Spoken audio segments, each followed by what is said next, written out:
gente quer conhecer Jesus pelos olhos de um evangelista. Quando você está lendo o evangelho, pensa nisso, né? É como se fosse alguém te conduzindo, né? Imagina que você está indo aí pelas ruas da Palestina no primeiro século e existe um ser esquisito lá, chamado Jesus, que faz um monte de coisa diferente que nunca ninguém imaginou, nunca ninguém pensou e tal. Ele é completamente fora da realidade do seu contexto. E aí você tem algumas pessoas que creram nesse Jesus, largaram tudo para seguir esse Jesus, ou seja, se tornaram seus discípulos e suas discípulas. E essas pessoas deixaram suas histórias para nós. Os evangelhos nada mais são do que isso, né? Você olhar para Jesus e você conhecer Jesus pelos olhos de alguém que creu em Jesus. Pela perspectiva de alguém que experimentou andar com Jesus, entregar literalmente a sua vida a Jesus e passar a viver com ele a partir do que ele ensinava e etc. Então, se esse é o teu objetivo de vida, se você como cristão, como cristã, pretende mesmo levar isso a sério e seguir Jesus, não tem nada mais fundamental do que você ser guiado nessa sua fé por pessoas que creram, por pessoas que conheceram Jesus, andaram com Jesus. E eu acho que a razão da gente ter falado tanto sobre o Evangelho de João e ir até o final dele, até o final do nosso ano, é justamente essa, né? Como esse evangelista em particular nos apresenta esse Jesus. No capítulo 5 do Evangelho de João, não sei se eu já tinha falado, mas João capítulo 5, nós temos um evento que acontece que vai ser aí o terceiro sinal miraculoso que Jesus realiza, de acordo com a sequência do Evangelho de João. Então, o Evangelho de João, ele foi muito bem escrito e o autor gostava muito de brincar com números, né? Mais para frente eu trago algumas curiosidades sobre os números do Evangelho de João, a forma como ele era parece uma coisa meio numerólogo, astrólogo, assim, uma coisa meio esquisita, mas na verdade os judeus adoravam brincar com os números, os significados dos números, etc. E João nos apresenta Jesus a partir de 7 sinais miraculosos que ele realizou. Então, dos muitos sinais que Jesus realizou, ele escolheu 7 sinais miraculosos que revelam quem é Jesus, né? Esses sinais serviam como que uma maneira de a gente olhar para Jesus, ver o que ele está fazendo, para perceber que aquilo que ele está fazendo é Deus quem está fazendo por intermédio dele. É o Pai quem faz por intermédio do Filho. É para deixar claro isso, o sinal miraculoso tem esse objetivo. Não é a popularidade de Jesus, não é o cara fazer sinal miraculoso para depois ele ter um canal de televisão para vender meia ungida no canal de televisão dele, como a gente vê hoje em dia. Não é essa a motivação. A motivação é que o sinal miraculoso deixasse claro para as pessoas que aquilo que Jesus faz, ele faz no poder do Pai. Ele faz em obediência para o Pai. Aquilo que ele faz, portanto, é para revelar quem é o Pai. E ao revelar quem era o Pai, que automaticamente revela quem ele é. É o Filho que está agindo. E nas ações do Filho, nos feitos do Filho, o que você vê? Você vê o Pai. É justamente por isso que lá para frente, no capítulo 7, ele vai ter uma conversa com Filipe. E nessa conversa com Filipe, ele vai dizer: Filipe, se você me vê, é o Pai que você está vendo, eu estou aqui com você e etc. Então, essa relação de Jesus com o Pai e os sinais miraculosos servirem para revelar quem é o Pai, automaticamente revelava quem era o Filho, revelava quem era Jesus. E isso era o que a gente precisava para crer em Jesus como o Filho de Deus, o enviado da parte de Deus, e crendo nele, tenhamos vida em seu nome, como diz lá para a gente no capítulo 20. Então, esse sinal miraculoso, eu sei que o Renan pregou na semana passada sobre a sequência desse texto. Quer dizer, esse sinal miraculoso que Jesus realiza, ele gera um conflito, ele gera um problema. Coloca em Jesus uma imagem que os religiosos do tempo, a polícia religiosa do tempo de Jesus, ao perceber aquilo que Jesus fez, começa a criticar Jesus e encará-lo como um herege. Como um herege.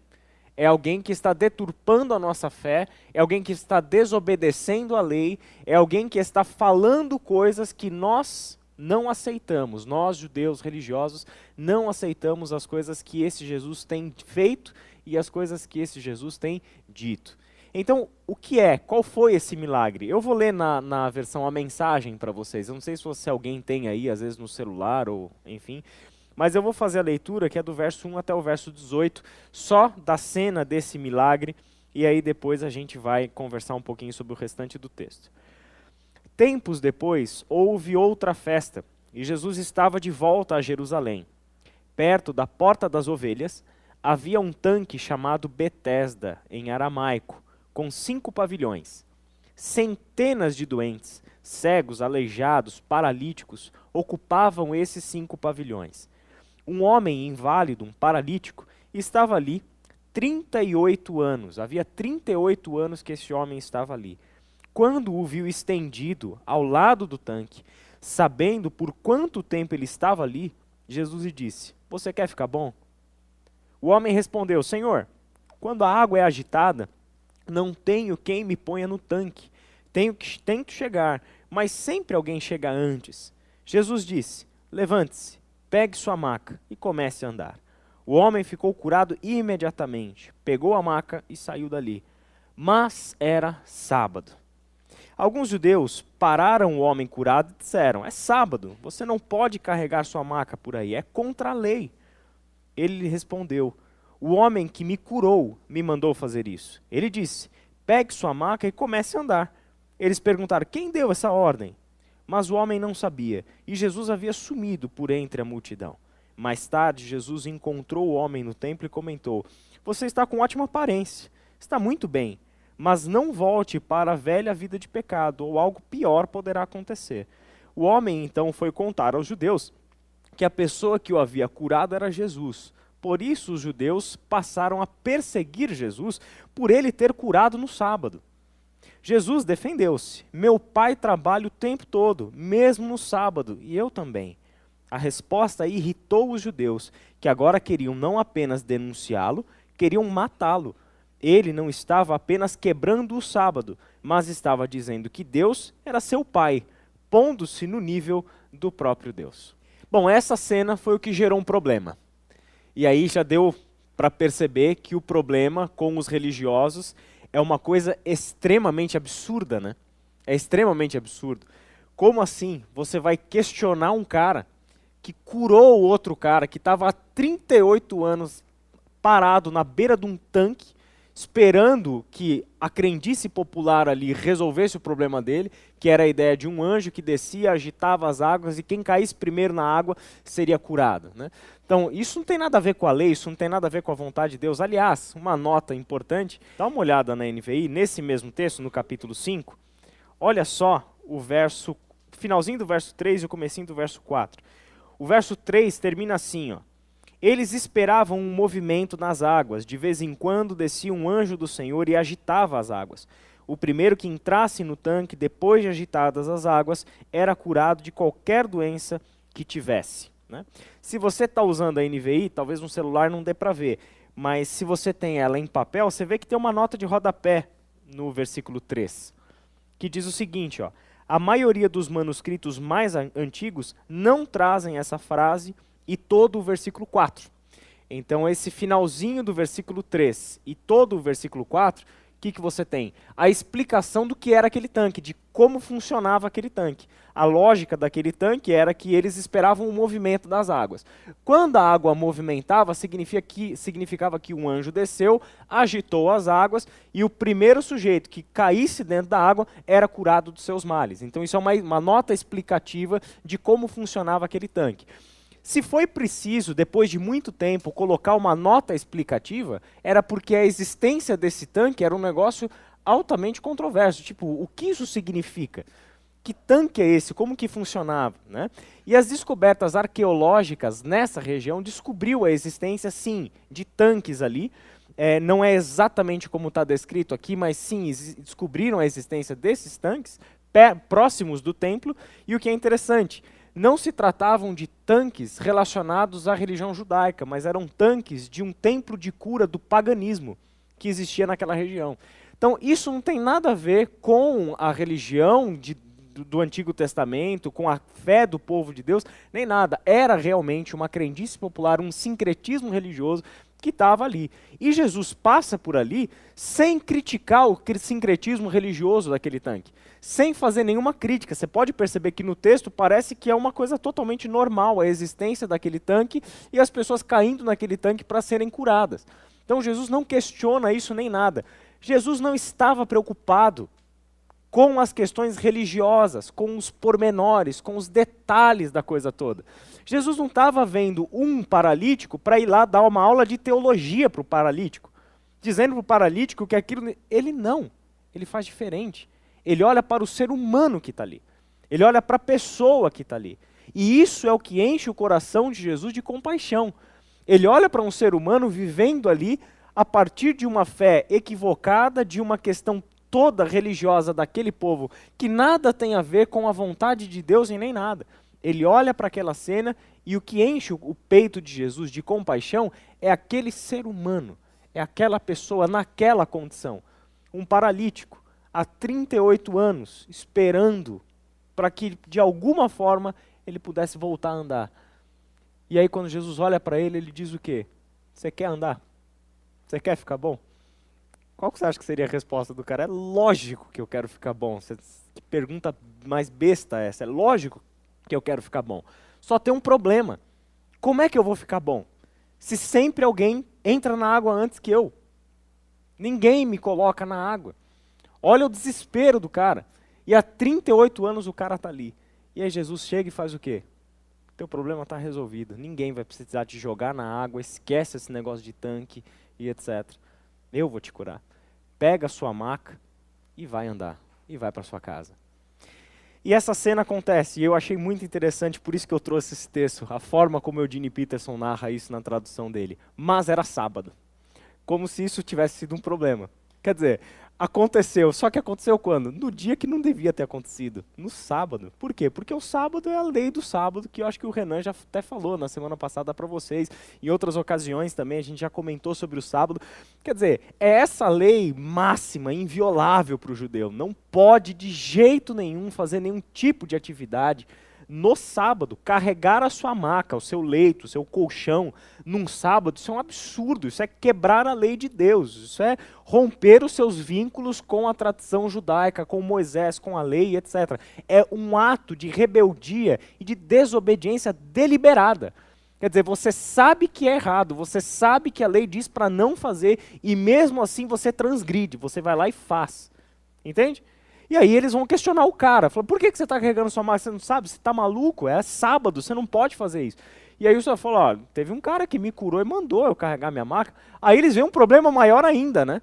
O cara estava carregando a maca, e aí eles já vão botar a culpa no outro. Então, pior do que você carregar a maca é alguém curar uma pessoa no sábado. Imagina, onde já se viu um negócio desse?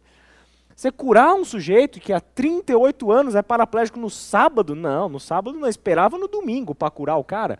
Já esperou 38 anos, o que era mais um dia, entendeu? Cura no domingo, mas por que no sábado? Daí às vezes eu me faço essas perguntas, por que Jesus insistia em fazer essas coisas no sábado? Porque se você ler os outros evangelhos, você vai ver que esse não é o único milagre que ele realizou no sábado. Ele realizava milagres no sábado, ele fazia coisas no sábado, porque isso para Jesus era, sim, um recurso pedagógico. Ele quer mostrar para as pessoas que ele é o Senhor do sábado, que ele é maior do que o sábado, que aquilo que Deus estava fazendo era maior do que qualquer lei, que aquilo que Deus estava revelando para ele superava qualquer lei, qualquer tradição, qualquer cultura, tudo, absolutamente tudo. Nada era mais importante do que esse amor compassivo que Deus estava revelando aos seres humanos por intermédio do Filho. Só que isso gera um problema, e isso vai gerar duas acusações para Jesus. A primeira acusação é, você curou no sábado. Isso significa que você quebrou a lei de Moisés. Certo? A segunda acusação qual que é? Você chama Deus de Pai. Isso significa que você se coloca em pé de igualdade com Deus. Então isso é outra blasfêmia. Agora a gente nem... Desculpa. A gente nem vai mais só te perseguir. A gente agora vai querer matar você.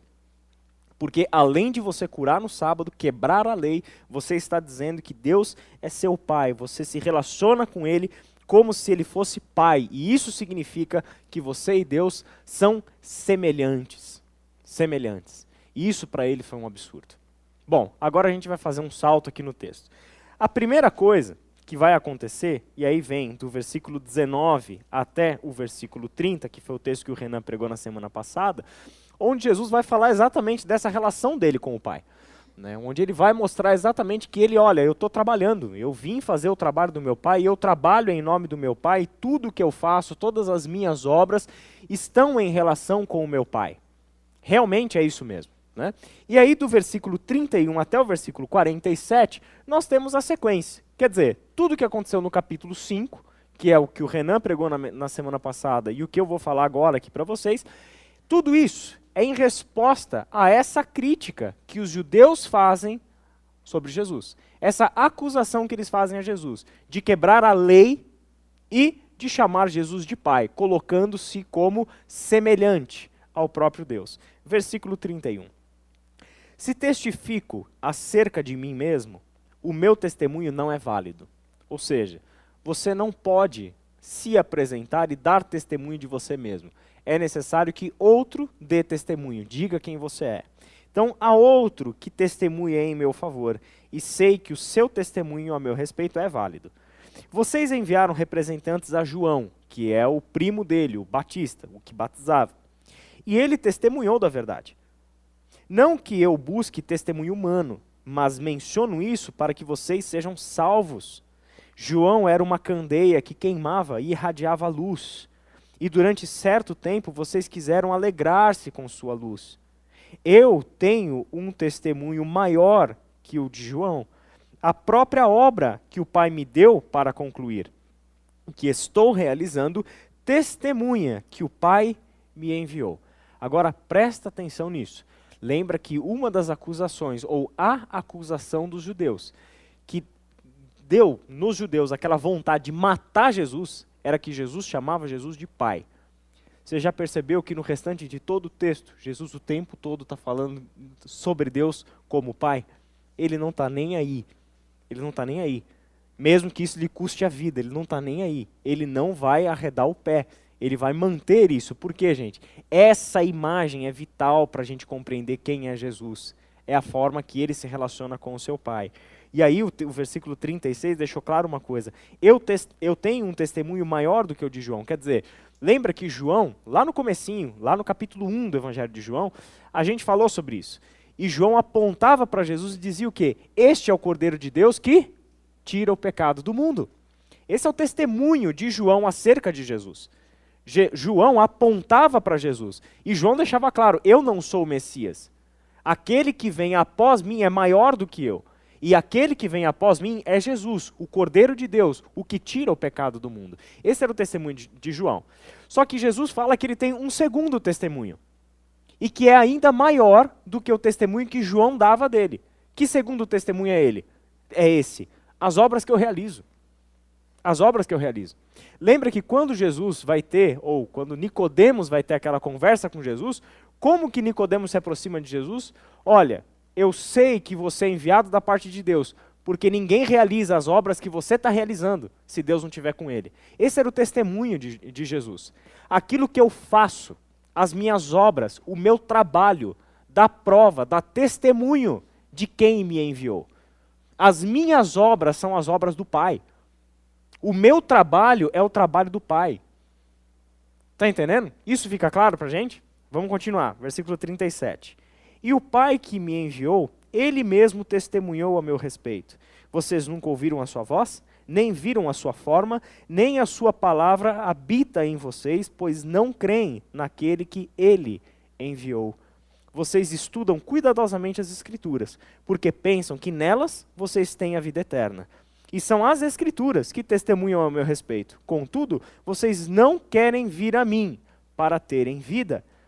Eu não aceito glória dos homens, mas conheço vocês. Sei que vocês não têm o amor de Deus. Eu vim em nome de meu Pai, e vocês não me aceitaram. Mas, se outro vier em seu próprio nome, vocês o aceitarão. Como vocês podem crer, se aceitam glória uns dos outros, mas não procuram a glória que vem do Deus único? Contudo, não pensem que eu os acusarei perante o Pai. Quem os acusa é Moisés. em quem estão as suas promessas, as suas esperanças, desculpa. Se vocês crescem em Moisés, creriam em mim, pois ele escreveu a meu respeito. Visto, porém, que não creem no que ele escreveu, como crerão no que eu digo? Então, essa palavra de Jesus, que encerra, né, a cena do terceiro sinal miraculoso, que é a cura no tanque de Betesda, é a resposta derradeira de Jesus diante do problema que ele tem com os judeus. E o problema que ele tem com os judeus, olha que curioso, é o relacionamento que ele tem com o Pai. O relacionamento que Jesus tem com Deus se torna um problema para as pessoas que estão vendo aquilo. Ele e Deus são um só, Pai e Filho. O trabalho de um é o trabalho de outro, o desejo de um é o desejo do outro, a missão de um é a missão do outro. Significa que ele tem uma relação com Jesus que os judeus desconhecem. Porque se conhecessem o Pai como Jesus conhece, não fariam as acusações que fariam a Jesus e creriam em Jesus. É o que ele disse no versículo 38. Nem a sua palavra habita em vocês, pois não creem naquele que enviou. E a sequência é, vocês estudam tanto a lei, vocês conhecem tantas escrituras, mas estudam as escrituras e interpretam as escrituras com uma perspectiva errada sobre quem é Deus. Sobre quem é Deus. Esse é o ponto. O seu olhar para as escrituras está contaminado por uma perspectiva errada sobre quem é Deus e sobre quem é você, sobre quem são vocês. Vocês estão lendo as escrituras e fazem bem, não tem nenhum problema fazer isso. Estudar cuidadosamente as escrituras, mas para que isso gere vida de fato, é necessário que vocês tenham uma compreensão clara de quem é o Deus que ali se revela. E um pouco mais para frente, olha o que ele diz, e isso aqui eu acho muito forte, versículo 41 e 42. Eu não aceito a glória dos homens, mas conheço vocês. Sei que vocês não têm o amor de Deus. Sei que vocês não têm o amor de Deus. Claro que Deus os ama, mas não há neles, nessas pessoas, nesses religiosos, na vida desses religiosos, o amor, que é o amor de Deus, que é o próprio Deus, que é amor. Isso não existia. Então, qual é o problema? O que faz com que haja tanto desentendimento entre Jesus e os religiosos do seu tempo? Sabe o que a gente vai descobrir? Que aquilo que gera um desentendimento entre Jesus e os religiosos é exatamente a mesma coisa que gera na nossa vida particular um grande problema de relação com Deus. Um grande problema de relacionamento com Deus. Exatamente a mesma coisa. Sabe que problema é esse? A forma como nós compreendemos Deus. Quem é Deus para nós? É aí que reside o problema. E aí a gente vai descobrir que aquilo que é a fonte do conflito entre Jesus e os religiosos é a fonte do conflito que você tem dentro de você e que te impede de desfrutar a vida plena que Deus veio trazer ao mundo por meio do seu Filho. O conflito entre os religiosos e Jesus é o mesmo conflito que todos nós precisamos superar para experimentarmos isso aqui que Jesus disse no versículo 40. Vocês não querem vir a mim para terem vida. Só que eu, Israel, eu quero ir até Jesus para ter vida. Eu acredito que você também. Só que para ir até Jesus, para ter vida, o caminho é um caminho primeiro de desconstrução de quem é Deus para você. Como que o judeu enxergava Deus? De acordo com o que a gente acabou de ver, aí, tanto na semana passada com o Renan, o que a gente acabou de ler na passagem inicial e as acusações que os judeus fizeram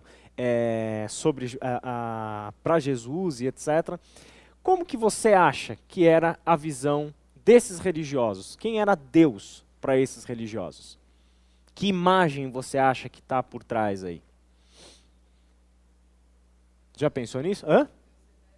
Um Deus severo, né? Que mais? Eu penso nesse Deus severo, né? Aquele velhote, né? De barbudo, tal, tipo Léo, só que com a barba da cor do cabelo do Léo, né? Não essa barba preta, mas uma barba branca, assim, com aquele olhar, tipo a do Renan, isso, boa, tipo a do Renan, aquele olhar sisudo, sempre esperando que alguma coisa aconteça, né? Para ele te punir, etc. Né? Vocês já ouviram falar de Jean-Paul Sartre? Jean-Paul Sartre foi um dos grandes nomes aí de uma filosofia, da filosofia existencialista, um ateu que seguiu aí, deu quase que sequência à escola de Nietzsche. E um dia o Jean-Paul Sartre deu uma entrevista para a revista Time. E aí nessa entrevista para a revista Time, a pessoa perguntou para ele de onde vem essa tua questão com Deus, né? De onde vem esse teu ateísmo, né? Por que que você tem essa aversão tão grande a Deus? Sabe o que ele disse nessa entrevista? Ele falou o seguinte, que quando ele tinha 6 anos de idade, ele estava no banheiro brincando com fósforos. E aí, obviamente que a mãe dele já tinha dito inúmeras vezes, né? Para não fazer isso de jeito nenhum. E aí o menino era meio incendiário, né? E aí ele foi lá pro banheiro brincando com fósforo e aí não deu outra. Ele botou fogo no tapete que tinha lá no banheiro, começou a pegar fogo aquele negócio e ele entrou em desespero e etc. 6 anos de idade. E aí ele conta que ele olhou para o céu, para cima, né? Para cima. E aí ele viu Deus olhando para ele com uma cara feia, punindo ele e etc. E ele falou, a partir daquele dia eu decidi que Deus nunca ia ter nenhum tipo de participação na minha vida. Aquele dia eu decidi que eu não quero saber de Deus na minha vida. Né? É meio louco, né? É meio insano, né? Porque para ele parece que não é que Deus não existe, é que você negou ele, né? Ou não é que Deus não existe, mas é que essa imagem que você tem de Deus, para mim também não existe. Né? Então, desse Deus eu também sou ateu. Entende? Eu não confio nesse Deus, não creio nesse Deus. Eu creio no Deus que Jesus apresenta para mim. Né? Além da imagem do Deus severo, o que você acha que esses judeus, que esses religiosos pensavam sobre Deus? Como que eles imaginavam Deus assim? Pensa numa profissão, por exemplo. Quem que é Deus para eles? Quem falou juiz? Muito bem, juiz. Você também falou. Pontos para vocês dois. Um juiz, gente. E essa é a imagem predominante desse Deus. Principalmente nos dias de Jesus. Quem é Deus? Ele é o juiz. E o que o juiz faz? Ele julga. E ele julga com base em quê? Com base na lei. Está entendendo? Então, quem era Deus para eles? O severo juiz, que não deixa passar nada, porque a lei é clara. A lei é rigorosa, a lei é aquilo lá. Então, você vive por essa lei e não desagrada o juiz. Agora, se você quebrar a lei, você desagrada o juiz. E aí o que tem? Você vai ser condenado pelo erro que você cometeu. Essa é a visão que o judeu tem sobre Deus. Ele é um juiz severo e a nossa relação com ele se dá como? Por intermédio das regras, por intermédio da lei. Entende? Então, o que é a lei? E por que eles levam tão a sério a lei? Eles levam a gente não pode ser hipócrita aqui, gente, de simplesmente acusar os caras como se a gente não fosse muito semelhantes aos fariseus. Somos, fato é que somos. E por que eles levam tão a sério a lei? A ponto deles ficarem revoltados que um paralítico, que era paralítico por 38 anos, está carregando a maca dele no sábado. Por que eles são tão rigorosos com a lei, a ponto deles acusarem Jesus que curou o sujeito no sábado? Tirou o cara do sofrimento de 38 anos. E ele vai ser acusado por ter feito isso. Ele vai ser perseguido por ter feito isso. Por que eles são tão rigorosos com a lei, a ponto de questionar e acusar e querer matar Jesus, porque ele chamou Deus de Pai? Por que eles são tão rigorosos? Porque a imagem que eles têm sobre quem é Deus fazia com que eles fossem assim. A perspectiva que eles têm sobre quem é Deus faz com que eles pensem a realidade, enxerguem todas as coisas por essa perspectiva. E o que existe entre este Deus juiz e eu, ser humano, é a lei. O que intermedia essa relação é a lei. O que dita as regras dessa relação é a lei. Por isso mesmo é que nós temos que ser extremamente zelosos no cumprimento da lei, de todas as regras. Porque a nossa relação com Deus está em pauta, está em jogo. É por isso. Esse era o problema. Só que aí chega Jesus com uma proposta radicalmente diferente. Radicalmente diferente. E como que ele apresenta a proposta dele? A gente acabou de ver. Primeiro, o testemunho de João, que ele é o Cordeiro de Deus que tira o pecado do mundo. Aponta para Jesus como o Messias. E a segunda, as minhas obras dizem quem eu sou. Então, quando você olha para as obras de Jesus, você vai ter que se deparar com um sujeito curando no sábado, quebrando a lei. Entende?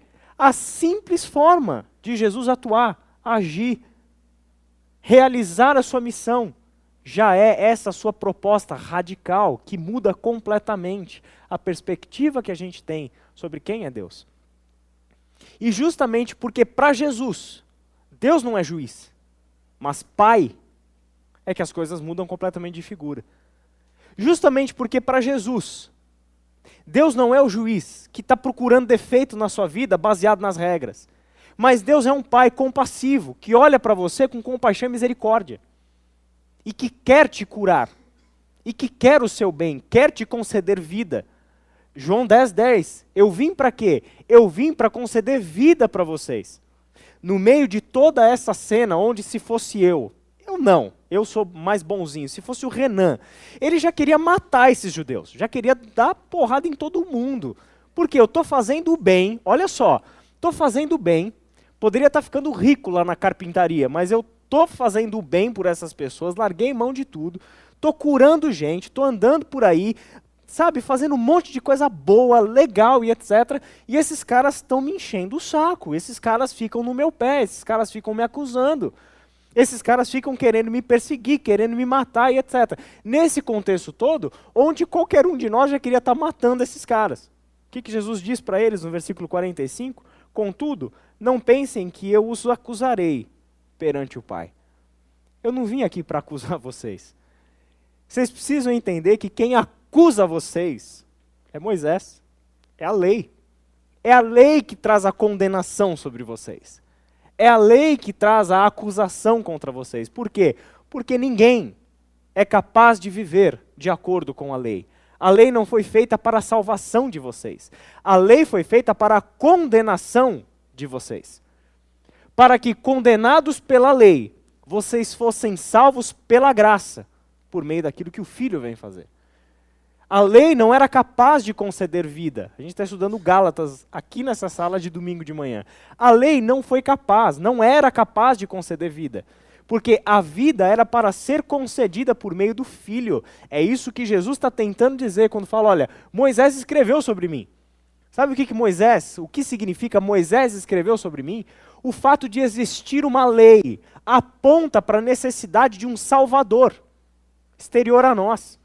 O fato de existir a lei já mostra que todos nós estamos condenados por essa lei. Porque a gente vai quebrar a lei. A gente vai quebrar a lei. Não dá para viver de acordo com essas regras. É impossível. Porque você pode, por exemplo, exteriormente cumprir tudo. Mas no final das contas você tem um coração cobiçoso. E aí o que faz? Sabe o que dá prova de que é impossível viver de acordo com a lei? É que todo ano esses caras precisavam fazer os sacrifícios para perdão do pecado. Porque é impossível viver de acordo com essa lei. Mas essa não era a função. Não é para que eles fossem salvos pela lei.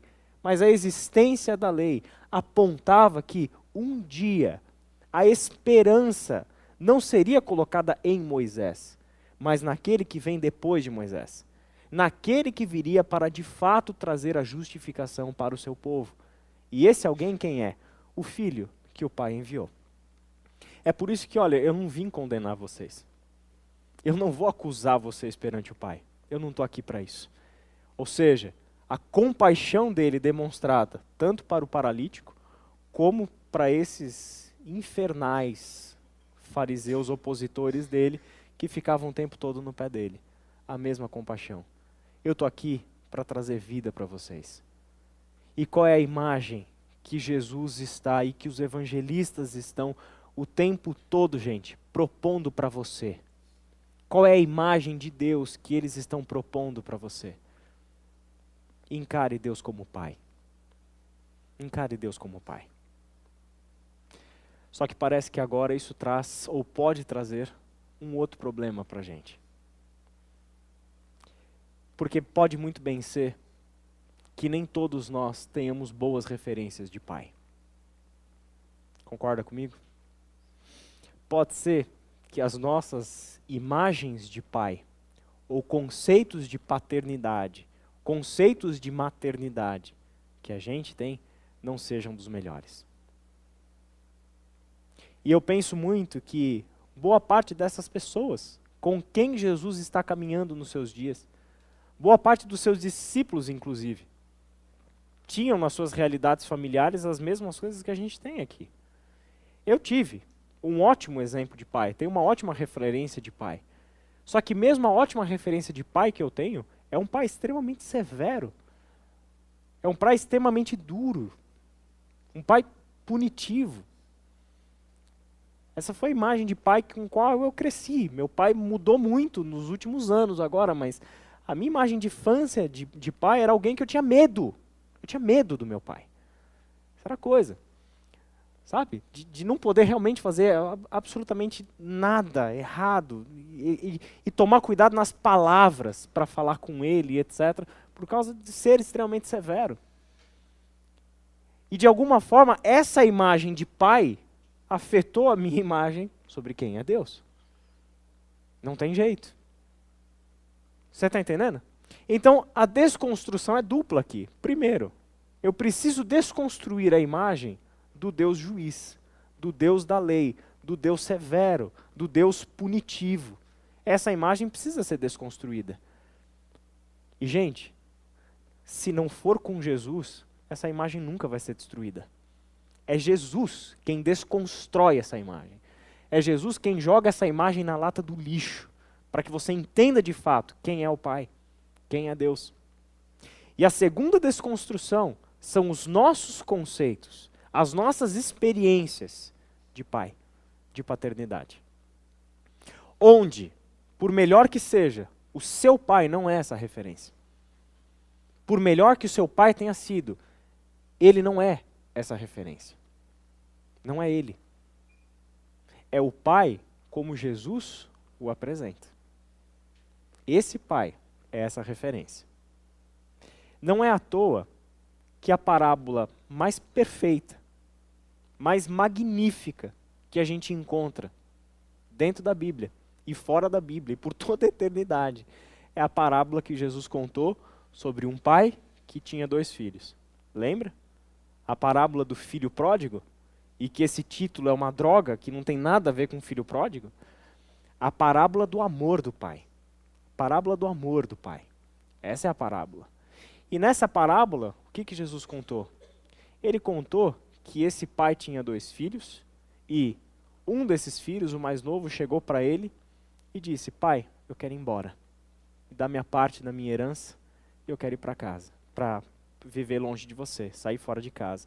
E aí o pai concede o desejo do filho. Se é o que você quer, ok. E aí ele reparte a herança e um tempo depois esse filho pega a sua parte na herança e vai embora. E aí a gente já sabe o que isso tudo significa, a gente já falou diversas vezes sobre essa parábola. Isso significa que se o filho começou a usar o dinheiro da herança com o pai ainda em vida, significa que ele rompeu com o pai todos os vínculos, todos os laços que ele tinha de pai e filho. Ou seja, você declarou o seu pai como morto para ter a independência e usufruir da herança com o seu pai ainda em vida. Então significa que a partir do momento você não é mais meu pai. Isso é legalmente falando, juridicamente falando, você não é mais meu pai. E ele foi embora, gastou todo o dinheiro, desperdiçou tudo e etc.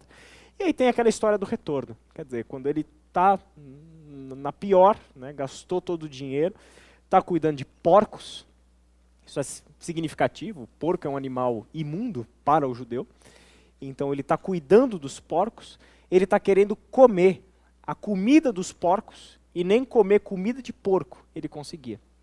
Ninguém dava para ele a comida dos porcos.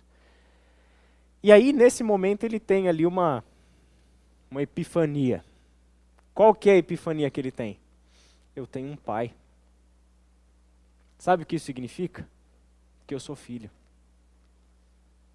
Então, eu preciso fazer uma coisa. Sair daqui e voltar para a casa do meu pai. Porque lá na casa do meu pai, os servos dele têm o que comer, têm o que beber, têm onde dormir.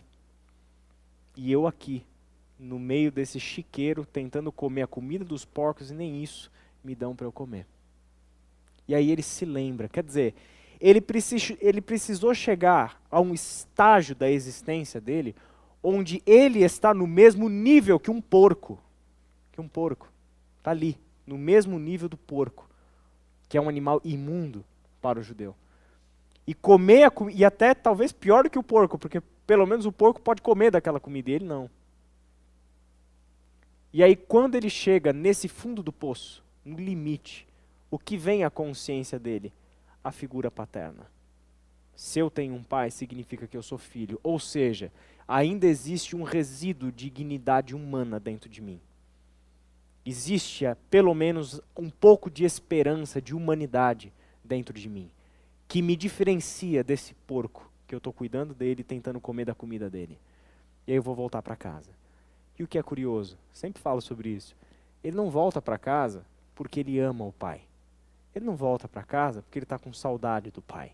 Ele volta para casa por causa que ele tem uma necessidade. A necessidade de comer, de beber e ter onde dormir. É isso que leva de volta para a casa do pai. Com todo aquele discurso elaborado de que, ó pai, eu pequei contra os céus e contra a terra, já não sou mais digno de ser chamado seu filho. Não era mesmo, a lei já dizia, não está falando nada demais. E aí quando ele está no caminho, o pai o avista de longe, e quando o pai o avista, o que ele faz? Ele sai correndo na direção do filho. E ao sair correndo na direção do filho, ele agarra no pescoço desse menino, e beija esse menino, e abraça forte esse menino, e automaticamente ele manda que se vistam novas vestes nesse menino, coloca um anel no dedo desse menino, simbolizando a filiação, a pertença à família. Ele voltou para ser um escravo, um empregado na casa do pai. Mas o pai o recebe como um filho e restaura imediatamente a dignidade e a posição dele como filho, colocando um anel no seu dedo, vestindo uma túnica em torno dele e mandando matar o novilho cevado para dar uma festa porque o filho dele voltou para casa. Certo? E aí você tem um outro lado dessa história, que é o outro irmão. O outro irmão está vendo essa cena toda. E ao ver essa cena toda, ele fica revoltado. Por que ele fica revoltado? Porque a imagem que ele tem do pai não condiz com a ação que o pai estava realizando. Quem era o pai para ele não condizia com aquilo que aquele pai estava fazendo. De repente, aquele sujeito que está ali beijando o filho, colocando um anel no dedo do filho, colocando uma túnica no filho, é estranho para ele. Quem é esse cara que está fazendo isso? Porque a imagem que eu tenho dele não permitiria que ele fizesse um negócio desse. É mais ou menos o que Jesus quis dizer para os religiosos nesse texto que a gente leu. Vocês não têm o amor de Deus. Porque se vocês tivessem o amor de Deus, vocês entenderiam esse movimento todo. Vocês entenderiam o que veio, o que está acontecendo. Vocês entenderiam quem eu sou e por que eu chamo Deus de Pai. Vocês entenderiam isso. E ao invés de me criticar por chamar o Deus de Pai, vocês estariam começando já a chamar Deus de Pai também. Vocês já teriam invertido essa situação. O relacionamento de vocês com ele já teria mudado. E aí aquele filho, então, fica revoltado porque o pai recebe compassivamente e generosamente aquele filho que tinha voltado para casa depois de tanto tempo e etc. E quando o filho mais velho fica do lado de fora da festa, fazendo birra, sabe? Imagina aquela cena, uma festa rolando e o cara do lado de fora, assim, de braço cruzado, tipo, não vou entrar. Não vou entrar. Não concordo com essa festa. Essa festa tem um problema teológico, então não vou entrar nessa festa. Tem um problema bíblico nessa festa, então não vou entrar nessa... Você está entendendo uma coisa assim? Aí o pai, eu imagino essa cena, o pai indo lá. Filho, o que está acontecendo? Por que você está aqui fora? Uma festa rolando, a gente comendo a picanha do novilho cevado e você aqui fora. Pelo amor de Deus, o que você está fazendo aqui fora? Falei, pai, eu não concordo com o que você está fazendo. Por que você não concorda? Porque esse teu filho aí, quer dizer, nem é irmão, né? Esse teu filho, ele vai embora de casa ele despreza você, ele mancha o nome da família, ele vai embora, gasta toda a herança, aquilo que era nosso, ele gasta com jogo, com bebida, com prostituta e etc. Esse cara volta para cá, você recebe ele desse jeito, sem mais nem menos, sem nenhuma explicação, sem nada, você simplesmente recebe ele de volta. E aí qual a resposta do pai? Filho, eu imagino essa cena, deve ter sido brilhante essa cena, né? Filho, tudo o que é meu é teu. Você não está entendendo, filho? Enquanto você está aqui, a relação que eu quero ter com você é essa, que tudo que é meu é teu. Tudo que é meu é teu, eu e você somos um só, nosso trabalho é um só, nosso sonho é um só, nossa missão é uma só, nossa razão de ser é uma só, os meus bens são teus, tudo é teu. E você acha, filho, que eu não ia comemorar, celebrar e fazer uma festa para esse teu irmão que estava morto e voltou para a vida? Ele voltou para a vida, filho. Como é que eu não ia celebrar isso? Como é que eu não ia fazer uma festa com isso? Por trás dessa parábola está a explicação dessa relação e desse conflito de Jesus com os judeus e da sua relação com o Pai. Essa parábola revela tudo. Onde é este Pai que precisa ser construído na sua mente para que você entenda quem é Deus, quem é Jesus, quem é você e o que você está fazendo aqui. Eu preciso disso. Uma das coisas mais lindas, o Luiz Escado pregou naquele domingo que ele falou sobre os pais, e ele usou a imagem do quadro do Rembrandt, e eu não sei quantos estavam aqui, mas teve uma vez que eu preguei sobre a parábola do filho pródigo no Escape, e eu preguei a partir do quadro, né? A gente foi vendo as partes do quadro e tal. E aí uma das coisas que eu acho mais lindas assim no quadro do Rembrandt e no livro A Volta do Filho Pródigo, do Henry Nouwen, é aquela cena onde o Rembrandt descreveu o pai, né, aquele senhor já idoso, cego, né, é importante se dizer isso, ele pinta o pai como um senhor idoso cego, o filho ajoelhado, né, aos pés do pai, todo rasgado, cabeça raspada, todo estrupiado, e o pai com as duas mãos nos ombros do filho.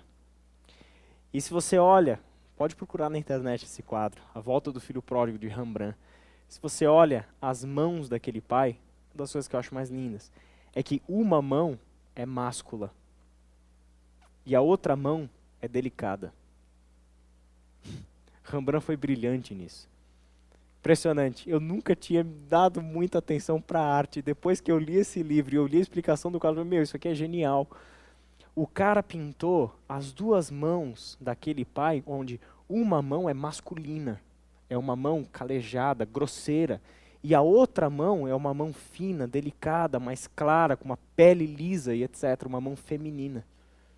Aí você vem a pergunta, mas por que que o cara vai pintar um sujeito deformado, né? Uma mão masculina e uma mão feminina? É porque na parábola de Jesus, este pai não é pai no sentido de masculino, de gênero, mas ele assume o pai e a mãe. É paternidade e maternidade que estão envolvidas na figura que Jesus tem de Deus. Isso é incomum? Não, não é incomum. Quantas vezes no Antigo Testamento Deus é comparado com a figura materna, como uma galinha que protege os seus pintinhos, como uma águia que protege os seus filhotes. Deus é comparado diversas vezes à figura materna. E Jesus faz isso quando conta essa parábola. Por quê? Porque a atitude do pai é esquisita na sua relação afetiva com o filho.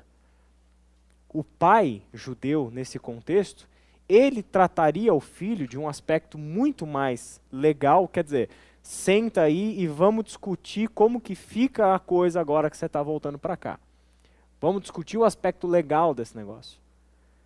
E era inconcebível que um homem judeu, pai de família, senhor da casa, corresse na direção do filho, agarrasse no pescoço do filho, beijasse o filho. Isso era indigno. Sabe por quê? Para essa cultura, desse contexto, isso estava abaixo da sua dignidade, era o papel da mãe. A demonstração de carinho, a demonstração de afeto tem a ver com maternidade e não com paternidade. E quando Jesus conta essa parábola, ele vai além de todos os estereótipos de masculino, de feminino, de pai, de mãe, etc. E apresenta Deus como a família no sentido mais completo possível e imaginável. Nele você tem o pai, na cultura tradicional, o provedor, o aspecto mais forte no sentido físico, aquela mão grosseira do quadro do Rembrandt. Ao mesmo tempo você tem o carinho, você tem o afeto, você tem o cuidado, você tem a alegria que vem pela parte da mãe. Em Deus você tem tudo isso completo. Então não é a sua imagem de pai, por melhor que tenha sido o seu pai. Não é a sua imagem de mãe, por melhor que seja sua mãe. Este Deus está acima de tudo isso. E Ele é o ícone da perfeição de um relacionamento de pai e filho. Esse texto, na minha opinião, no versículo 45 até o 47, contudo, não pensem que eu os acusarei perante o Pai. Eu não vim os acusar perante o Pai. Ele reforça a imagem. É assim que eu penso em Deus. E é isso que nós somos.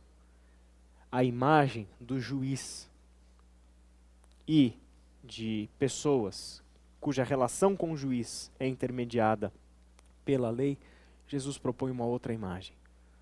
Quem é Deus para você? Deus é Pai. E qual é a relação entre vocês? Uma relação de um só. O que intermedia essa relação? Nada. Nada intermedia essa relação. Porque eu e o Pai somos um só. Sabe o que isso significa? Que o teu coração, se você levar isso aqui que eu estou falando a sério, e começar a cuidadosamente ler os evangelhos, e repensar a imagem que você tem de Deus, seu relacionamento com Ele vai mudar. E uma das coisas que você vai descobrir, principalmente lendo o Evangelho de João, é que o tempo todo Jesus está reforçando essa ideia. Eu e o Pai somos um. E o que a gente quer é que vocês sejam um com a gente. O que a gente quer é um relacionamento que não tenha intermediações. Eu não quero a lei entre nós. Eu não quero religião entre nós. Eu não quero regras entre nós. Eu quero intimidade. Eu quero que você conheça o meu coração. E ao conhecer o meu coração, você nunca mais vai se espantar de o pai receber de volta na sua casa o filho que tinha ido embora, detonado com a vida e tudo mais. O dia que você entender isso, acabou.